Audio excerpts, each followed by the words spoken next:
भविष्य के सभी अध्यापक साथियों का सरकारी अध्यापक चैनल पर हार्दिक स्वागत है। दोस्तों, प्रीवियस ईयर जो क्वेश्चंस हैं, जो भी आपके क्वेश्चन पेपर हैं, उनकी सीरीज चल रही थी और उसमें हम सीडीपी को डिस्कस कर चुके हैं, हम ईवीएस को डिस्कस कर चुके हैं। आज हम 2019 को जो दिसंबर में आपका एग्जाम हुआ था उसमें हिंदी पेडागोजी को डिस्कस करने वाले हैं। केवल आपका जो काम है इसी से हो जाएगा। हिंदी पेडागोजी को हम डिस्कस कर लेंगे हर एक क्वेश्चन पेपर की, तो हिंदी पेडागोजी भी आपकी यहां से तैयार हो जाएगी। चलिए शुरुआत करते हैं। अभी तक जिसने भी हमारा टेलीग्राम चैनल ज्वाइन नहीं किया है वो टेलीग्राम चैनल ज्वाइन कर लें।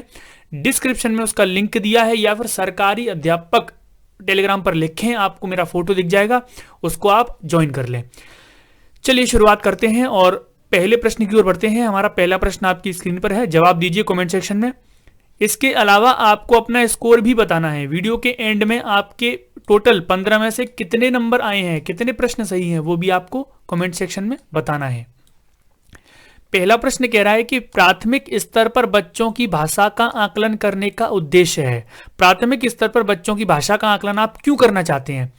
उसकी पठन क्षमता का आकलन करना चाहते हैं, उसके भाषा प्रयोग की क्षमता का आकलन करना चाहते हैं, उसकी लेखन क्षमता का आकलन करना चाहते हैं, या फिर उसकी बोलने की कुशलता का आकलन करना चाहते हैं। देखिए, इसका जो सही जवाब है वो ऑप्शन नंबर 2 है। उसके भाषा प्रयोग की जो भाषा वो प्रयोग करेगा, भाषा आकलन तभी तो होगा जब वो उसको प्रयोग कर पाएगा, तो उसके प्रयोग करने की क्षमता का आकलन आप कर सकते हैं। पठन क्षमता यहां पर दिया गया है, तीसरे ऑप्शन में लेखन क्षमता दिया गया है, चौथे ऑप्शन में बोलने की क्षमता दिया गया है। तो देखिए यहां पर तीन बातें अलग अलग हैं, है ना। और दूसरा ऑप्शन है भाषा प्रयोग की क्षमता, तो भाषा प्रयोग में सारी चीजें आ जाएंगी, पठन भी, लेखन भी और बोलना भी, है ना। तो ये वो वाली ट्रिक काम कर रही है कि जैसे इस ऑप्शन में ये सारे पक्ष हैं, पठन कौशल, लेखन कौशल, ये क्या है, अलग अलग पक्षों पर बल दे रहे हैं। और जो ऑप्शन में अलग अलग सभी पक्षों पर बल दिया जाता है, ज्यादातर वो आंसर नहीं होते। आंसर वही होता है जो ऑप्शन बाकी सारे पक्षों पर एक साथ बल देता है। जैसे कोई पक्ष शारीरिक विकास पर बल दे रहा है, कोई पक्ष मानसिक विकास पर बल दे रहा है, कोई पक्ष आपके पूरे विकास पर बल दे रहा है। तो जो पूरा विकास पर बल देने वाला पक्ष है वही आंसर ज्यादातर होता है। अलग अलग पक्षों पर बल देने वाला ऑप्शन आपका कभी भी आंसर नहीं होता है। चलिए आगे बढ़ते हैं। अगला प्रश्न आपकी स्क्रीन पर है, जवाब दीजिए नीचे कमेंट सेक्शन में। इनमें से कौन सा भाषा आकलन में सबसे कम प्रभावी तरीका है? सबसे कम इंपॉर्टेंट क्या है? कहानी कहना, कहानी लिखना, घटना वर्णन, या फिर श्रुत लेख? बताइए। भाषा आकलन में देखिए 2019 का जो क्वेश्चन पेपर है दिसंबर का, उसमें आप देख सकते हैं कि आकलन यानी कि ये मूल्यांकन वाला चैप्टर है। तो मूल्यांकन वाला चैप्टर आपने नहीं देखा है तो मैथ्स पेडागोजी में मैंने आपको मूल्यांकन वाला चैप्टर कराया है। इसके अलावा सीडीपी के कोर्स में भी मैंने आपको मूल्यांकन वाला चैप्टर कराया है ना, तो वो आप जरूर देखिएगा। सबसे कम, देखिए यहां पर क्या लिखा है, सबसे कम प्रभावी तरीका बताना है भाषा आकलन में। सबसे कम प्रभावी तरीका देखिए, कहानी कहना, कोई बच्चा कहानी कहेगा तो भाषा का आकलन किया जा सकता है। कहानी लिखकर भी भाषा का आकलन किया जा सकता है। घटना का बच्चा वर्णन करेगा तो उसका भी आकलन किया जा सकता है। लेकिन श्रुतलेख का मतलब होता है सुनकर लिखना, तो जैसा सुना जाता है वैसा ही लिख दोगे आप, उसमें आप बच्चे का ज्यादा आकलन नहीं कर पाओगे, क्योंकि बच्चे ने जैसा सुना है वैसा लिख दिया है ना। आप उसमें कम आकलन कर पाओगे, आप उसमें केवल लेखन क्षमता का आकलन कर सकते हैं। तो आंसर हो जाएगा ऑप्शन नंबर 4। क्या हो जाएगा? ऑप्शन नंबर 4, है ना, कम प्रभावशाली है ये। अगला प्रश्न आपकी स्क्रीन पर है, आकलन की प्रक्रिया में केवल बच्चों की क्षमताओं का आकलन नहीं होता, बल्कि शिक्षक की शिक्षण प्रक्रिया का भी आकलन होता है। यह विचार पूर्णतः सही है, अंशतः सही है, पूर्णतः गलत है, या फिर निराधार है? देखिए, अब देखिए आप देख सकते हैं 3 प्रश्न आपके, टोटल 3 प्रश्न मूल्यांकन वाले चैप्टर से आ गए, आप देख सकते हैं। तो जो आपकी पेडागोजी है उसमें मूल्यांकन से बहुत ज्यादा चैप्टर आते हैं। सीडीपी के कोर्स में जाइए, मूल्यांकन वाला चैप्टर देखिए। मैथ्स पेडागोजी में मैंने मूल्यांकन कराया है ना, और अलग से वीडियो भी मैं आपके लिए लेकर आ जाऊंगा। तो देखिए यहां पर बात ये बोली गई है कि बच्चे का तो मूल्यांकन होता है आकलन की प्रक्रिया में, मूल्यांकन की प्रक्रिया में बच्चे का तो आकलन होता है, उसके साथ साथ शिक्षक की जो शिक्षण प्रक्रिया है उसका भी तो मूल्यांकन होता है।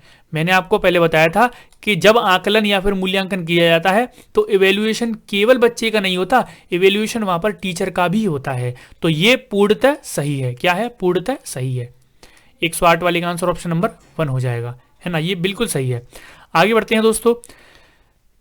रीमा ने तीसरी कक्षा में पढ़ने वाली रितिका की भाषा क्षमता भाषा निष्पादन संबंधी क्रमिक प्रगति व का ब्यौरा उसके अभिभावकों को दिया। रीमा ने डैश के आधार पर यह जानकारी दी। मान लीजिए रीमा है, आपकी टीचर है, मान लीजिए आप एक पढ़ने वाले स्टूडेंट है, कक्षा 5 में पढ़ती हैं रितिका। अब उसके बारे में उसकी भाषा क्षमता, भाषा निष्पादन, निष्पादन यानी परफॉर्मेंस, तो भाषा का परफॉर्मेंस उसका कैसा है, उसकी प्रगति, उस सब का ब्यौरा आप अपने पेरेंट्स को दे रहे हैं, उसके पेरेंट्स को दे रहे हैं। तो ये चीज आप अवलोकन के माध्यम से देंगे, पोर्टफोलियो के माध्यम से देंगे, जांच सूची के माध्यम से देंगे, या फिर लिखित परीक्षा के माध्यम से देंगे। देखिए इसका जो सही जवाब है ऑप्शन नंबर 2 है। क्या है? Option number 2। पोर्टफोलियो अपने आप में बहुत बड़ा पॉजिटिव पॉइंट होता है। पोर्टफोलियो लगभग मैं 50 बार आपको समझा चुका हूं पोर्टफोलियो में क्या होता है। सारा बच्चे का उपलब्धियां, ज्यादातर उपलब्धियां इसमें रहती हैं। और एक बात याद रखना कि जैसे टीचर हो आप और आप उस बच्चे के माता पिता को कुछ भी पोर्टफोलियो दे रहे हैं, तो उसमें नेगेटिव चीज बच्चे के बारे में आप बहुत कम, ना के बराबर डालोगे। सारी चीजें आप ज्यादातर उसकी उपलब्धियां ही उसमें डालोगे पोर्टफोलियो में, है ना। ऐसा नहीं है कि आप उसके माता पिता को बोलते जा रहे हो कि देखो ये आपके बच्चे में ये कमी है, वो कमी है, 50 कमियां बता दी और 10 आपने उसकी उपलब्धियां बता दी। ऐसा नहीं करना है आपको। एज ए टीचर आपको ज्यादा से ज्यादा उसकी उपलब्धियां बताना है उसके माँ बाप को, है ना। तो ये चीज है। 109 वाले का आंसर होगा ऑप्शन नंबर 2। अगला प्रश्न आपकी स्क्रीन पर है। पहली कक्षा में डैश भी लिखना के अंतर्गत आता है। जो पहली कक्षा होती है उसमें कौन सी चीज है वो लिखना के अंतर्गत आती है? वाक्य लिखना, शब्द लिखना, अक्षर बनाना या फिर चित्र बनाना। देखिए पहली कक्षा में इसका आंसर मैं आपको बता देता हूं। इसका जो सही जवाब है वो ऑप्शन नंबर 4 है, चित्र बनाना। चित्र बनाना लिखने के अंतर्गत ही आता है। इस चीज को आप याद कर लीजिए। जो पहली कक्षा होती है उसमें चित्रों के माध्यम से, परिवेश के माध्यम से ही तो बच्चों को ईवीएस या फिर कोई भी सब्जेक्ट पढ़ाया जाता है। उसमें जो बच्चे चित्र बनाते हैं वो लिखने के अंतर्गत आता है ना। तो ये चीज आप याद कर लीजिए। अब वाक्य, शब्द, अक्षर, ये सारी चीजें लिखने के अंतर्गत आती हैं। लेकिन मैं बोल रहा हूं कि पहली कक्षा में जो बच्चा कुछ भी कर रहा है, चित्र भी बना रहा है, कैसी भी ड्राइंग बना रहा है, वो लिखने के अंतर्गत आएंगी। अगला प्रश्न आपकी स्क्रीन पर है। बताइए नीचे कमेंट सेक्शन में इसका आंसर क्या होगा। प्राथमिक स्तर पर पढ़ना सीखने में सबसे कम महत्वपूर्ण क्या है? प्राथमिक स्तर पर आप पढ़ना सीख रहे हैं, उसमें सबसे कम महत्वपूर्ण क्या है? अनुमान लगाना, संदर्भानुसार अर्थ, अक्षरों की पहचान या फिर पढ़ने का उद्देश्य। देखिए पढ़ने का उद्देश्य पढ़ने में सबसे ज्यादा इंपॉर्टेंट है, इसलिए ये कट गया। संदर्भ के अनुसार अर्थ निकालना, ये भी अपने आप में पॉजिटिव है, इसलिए ये कट गया। हमें देखना है सबसे कम महत्वपूर्ण देखना है। बच्चा पढ़ रहा है तो उसमें अनुमान लगाना सबसे कम महत्वपूर्ण है या फिर अक्षरों की पहचान करना सबसे महत्वपूर्ण है? देखिए इसका आंसर मैं आपको बता देता हूं। इसका आंसर ऑप्शन नंबर 1 होगा। क्या होगा? Option number 1। अनुमान लगाना कोई उससे संबंध नहीं है। बच्चा पढ़ना सीख रहा है तो वहां पर अक्षरों की भी तो पहचान उसको होनी चाहिए। अक्षरों की पहचान नहीं होगी तो पढ़ना कैसे सीखेगा? तो ये भी कट गया। आंसर हो जाएगा ऑप्शन नंबर 1। अगला प्रश्न आपकी स्क्रीन पर है। भाषा अर्जन क्षमता किसके साथ संबंधित है? तो भाषा अर्जन का जो सिद्धांत है, भाषा विकास का जो सिद्धांत है, वो दोस्तों चॉम्स्की ने दिया है। किसने दिया है? चॉम्स्की ने दिया है। बच्चे के जन्म के समय ही, बच्चा जब जन्म लेता है तो उसके पास भाषा अर्जन की क्षमताएं होती हैं, है ना।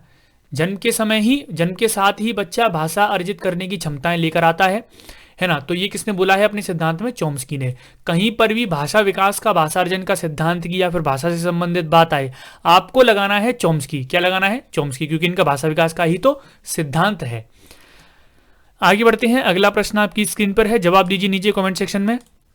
प्राथमिक स्तर पर भाषा सीखने में भाषा संबंधी कौन सा संसाधन सर्वाधिक महत्वपूर्ण है? प्राथमिक स्तर पर भाषा सीखने में भाषा संबंधी संसाधन आपको बताना है। कंप्यूटर, बाल साहित्य, समाचार पत्र या फिर टेलीविजन। नीचे कमेंट सेक्शन में बताइए 113 वाले का आंसर क्या होगा। और मैं सबको बता देता हूं, ये 2019 में 8 दिसंबर को जो एग्जाम हुआ था उसमें हिंदी पेडागोजी के क्वेश्चन में सॉल्व कर रहा हूं। जुलाई 2019 के भी क्वेश्चन में आपको शाम तक चैनल पर डाल दूंगा, है ना। देखिए सबसे ज्यादा महत्वपूर्ण है दोस्तों बाल साहित्य। क्या है? बाल साहित्य। आंसर हो जाएगा ऑप्शन नंबर 2। सबसे सर्वाधिक महत्वपूर्ण संसाधन है बाल साहित्य भाषा सीखने का। चलिए आगे बढ़ते हैं। बच्चे अपनी मातृभाषा का प्रयोग करते हुए हिंदी भाषा की कक्षा में अपनी बात कहते हैं। यह बात डैश है। क्या है? स्वाभाविक है, निंदनीय है, विचारणीय है या फिर अनुचित है? अपनी मातृभाषा का प्रयोग करते हुए हिंदी भाषा की कक्षा में अपनी बात कहते हैं, है ना। तो हिंदी भाषा की कक्षा में वो अपनी मातृभाषा का प्रयोग कर रहे हैं बच्चे, तो ये निंदा करने लायक है। आप उनकी निंदा करेंगे तो ये भी गलत है, आप इस पर विचार करेंगे ये भी गलत है, ये अनुचित है। बच्चे अपनी मातृभाषा में बात कर रहे हैं, ये अनुचित नहीं हो सकता, इसलिए आंसर हो जाएगा ऑप्शन नंबर 1। स्वाभाविक है ये क्या है, स्वाभाविक चीज़ है। टीचर जब चला जाता है तो बच्चे अपनी मातृभाषा में ही प्रयोग करते हैं, आप भी प्रयोग करते होंगे, है ना। तो 114 वाले का आंसर ऑप्शन नंबर 1 है। अगला प्रश्न आपकी स्क्रीन पर है, जवाब दीजिए नीचे कमेंट सेक्शन में कि बहुभाषिकता हमारी पहचान भी है और हमारी डैश व डैश का अभिन्न अंग है। जो बहुभाषिकता है, बहुत सारी भाषाएं होती हैं, भाषाओं में जो विविधता कक्षा में देखी जाती है वो क्या है, हमारी सभ्यता संस्कृति का अंग है, सभ्यता साहित्य का अंग है, संस्कृति साहित्य का अंग है, या फिर संस्कृति चुनौतियों का अंग है। अब देखिए बहुभाषिकता कोई चुनौती हो सकती है तो ये तो कट गया, है ना। तो आंसर मैं आपको बता देता हूं, इसका जो सही जवाब है ऑप्शन नंबर 1 है। क्या है ऑप्शन नंबर 1?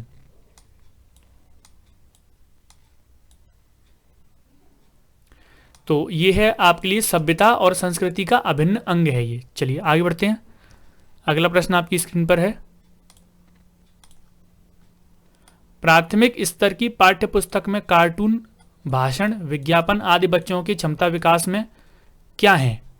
जो भी कार्टून है, प्राथमिक स्तर की बात हो रही है, जो भी पाठ्य पुस्तक है उसमें कार्टून है, कुछ भाषण है, विज्ञापन दिए गए हैं, वो भाषा क्षमता में क्या है? सहायक हैं, बाधक हैं, निरर्थक हैं, अनुपयोगी हैं। बताइए नीचे कमेंट सेक्शन में क्या है ये। आंसर हो जाएगा ऑप्शन नंबर 1। क्या हो जाएगा? Option number 1। ये चीज़ें सहायक होती हैं। क्या होती हैं? ये चीज़ें सहायक होती हैं, है ना। जो भी कार्टून प्राथमिक स्तर की भाषा पाठ्य पुस्तक में दिए गए हैं, वो सारे कार्टून बच्चे के भाषा विकास में सहायक होते हैं, उन्हीं के माध्यम से बच्चा भाषा सीखता है। चलिए आगे देख लेते हैं। 5वीं कक्षा की सुहानी पांचों, किन्हें, आंखें, दोनों आदि शब्द लिखती है। ये शब्द वो लिखना जानती है, लिख लेती है, पांचों, किन्हें, आंख, है ना। तो लेखन क्षमता के बारे में आप क्या कहेंगे? वह अनुनासिक चिन्ह का प्रयोग बिल्कुल नहीं जानती, वह अनुनासिक चिन्ह के प्रयोग के प्रति सजग है, वह अनुनासिक चिन्ह के प्रयोग के प्रति लापरवाह है, वह अनुनासिक चिन्ह के नियम का अति सामान्यीकरण करती है। चलिए आंसर मैं आपको बता देता हूं, इसका जो सही जवाब ऑप्शन नंबर 2 है। क्या है? वह अनुनासिक चिन्ह के प्रयोग के प्रति सजग है। वो जानती है कि अनुनासिक जो चिन्ह है, जो चंद्रबिंदी यहाँ पर लगी हुई हैं 5 में, जो अनुनासिक यानी कि जिनका उच्चारण आपकी नाक से होता है, तो ये जो शब्द हैं, इस तरह के शब्द वो लिखना जानती है, इनके प्रयोग के प्रति वो सजग है। ऐसा नहीं है कि बिल्कुल नहीं जानती, देखिए इसमें सारे नेगेटिव हैं। प्रति लापरवाह है, नियम का अति सामान्यीकरण करती है, नियम का अति सामान्यीकरण करने वाली बात ही नहीं है। तो ऑप्शन नंबर 2 आंसर हो जाएगा। क्या हो जाएगा? Option number 2 answer. आगे बढ़ते हैं दोस्तों, 118वां प्रश्न आपकी स्क्रीन पर है। विद्यालय में भाषा शिक्षण के लिए कोई कार्यक्रम शुरू करते समय सबसे महत्वपूर्ण है। कोई कार्यक्रम आप शुरू कर रहे हैं भाषा शिक्षण के लिए, सबसे इंपॉर्टेंट क्या है? बच्चे की लिखित क्षमता को पहचानना, बच्चे की सहज भाषाई क्षमता को पहचानना, बच्चे की सहज मौखिक अभिव्यक्ति को पहचानना, बच्चे की पठन क्षमता को पहचानना। आंसर बताइए, 118 वाले का आंसर क्या होगा? देखिए आंसर मैं आपको बता देता हूं, इसका जो सही जवाब है वो ऑप्शन नंबर 2 है। क्या है? ऑप्शन नंबर 2, बच्चे की सहज भाषाई क्षमता को पहचानना। अब देखिए मैंने आपको बताया ना कि लिखित क्षमता पर बल दे रहा है, ये केवल लिखित क्षमता पर बल दे रहा है, ये केवल मौखिक क्षमता पर बल दे रहा है, मौखिक अभिव्यक्ति, ये पठन क्षमता पर बल दे रहा है ना। तो कोई भी आप भाषा शिक्षण का कार्यक्रम कर रहे हैं तो उसमें तो सारी चीजें आएंगी, है ना। तो सहज भाषाई क्षमता, जो उसकी सहज भाषाई क्षमता है उसको पहचान पाओगे आप, है ना। तो इसलिए ऑप्शन नंबर 2 आंसर है। कई बार बच्चे जब स्कूल आते हैं तो 2 या 3 भाषाओं को डैश और बोलने की क्षमता से लैस होते हैं। देखिए जब बच्चे आते हैं तो 2 या 3 भाषाओं को पढ़ लेते हैं, लिख लेते हैं, रटते हैं या फिर समझते हैं। बताइए जब बच्चे स्कूल आते हैं तो 2 या 3 भाषाओं पर वो कौन सी क्षमता से लैस होते हैं? एक तो बोलने की क्षमता से लैस होते हैं कि यानी कि 2 या 3 भाषाओं को वो बोल पाते हैं, है ना, बोल पाते हैं। और बोल पाते हैं इसका मतलब क्या है? समझ भी पाते हैं, समझ रहे हैं तभी तो बोल पा रहे हैं। इसलिए आंसर हो जाएगा ऑप्शन नंबर 4, है ना। अब देखिए पढ़ना लिखना, जैसे मान लीजिए कि उसका कोई परिवेश है, उसके पड़ोस में कहीं का बच्चा रहता है, कोई कहीं का बच्चा रहता है, तो उनकी भाषाओं को वो बोलते हैं और समझते हैं, है ना। जैसे मान लीजिए उत्तर प्रदेश का बच्चा है, वहाँ पर कोई दक्षिण राज्य का बच्चा आकर कोई किराए पर रह रहा है, तो वहां उस बच्चे के साथ वो 2-3 भाषाएं समझ लेगा, बोल लेगा और समझ लेगा, है ना। तो 119 वाले का आंसर हो गया ऑप्शन नंबर 4। और दोस्तों ये क्वेश्चन ऑफ द डे है जिसका जवाब आपको देना है कमेंट सेक्शन में। जब मैं प्रीवियस वीडियो लेकर आऊंगा तो उसमें मैं आपको इसका आंसर बता दूंगा। किसी भी विषय को सीखने का मतलब है उसकी डैश को सीखना, उसकी डैश को सीखना। उसकी क्या सीखना? अवधारणा, विषय वस्तु, विषय वस्तु उपयोगी, अवधारणा शब्दावली, या फिर शब्दावली या फिर विषय, है ना। तो किसी विषय को सीखने का क्या मतलब है, नीचे कमेंट सेक्शन में आप आंसर बताएंगे। ये क्वेश्चन ऑफ द डे है जिसका जवाब आपको देना है कमेंट सेक्शन में। तो दोस्तों ये आपकी दिसंबर 2019 में जो हिंदी पेडागोजी थी उसका सॉल्यूशन है। उम्मीद करता हूं कि आपको समझ में आ गया होगा। अब मैं आपके साथ जुलाई 2019 का जो सॉल्यूशन है वो लेकर आऊंगा। उम्मीद करता हूं ये वीडियो आपको पसंद आई होगी। इसको लाइक करना है, आपको शेयर करना है। पहली बार है तो चैनल को सब्सक्राइब करके बेल आइकन को ऑल पर सेट कर लेना, जिससे वीडियोस के नोटिफिकेशन आपको मिलते रहें। और आपको पता है ज़्यादातर जो हमारी क्लास है वो दिन में 12 बजे आती है, तो 12 बजे रेडी रहा करिए। मिलते हैं नेक्स्ट वीडियो में। आज के लिए इतना ही, धन्यवाद।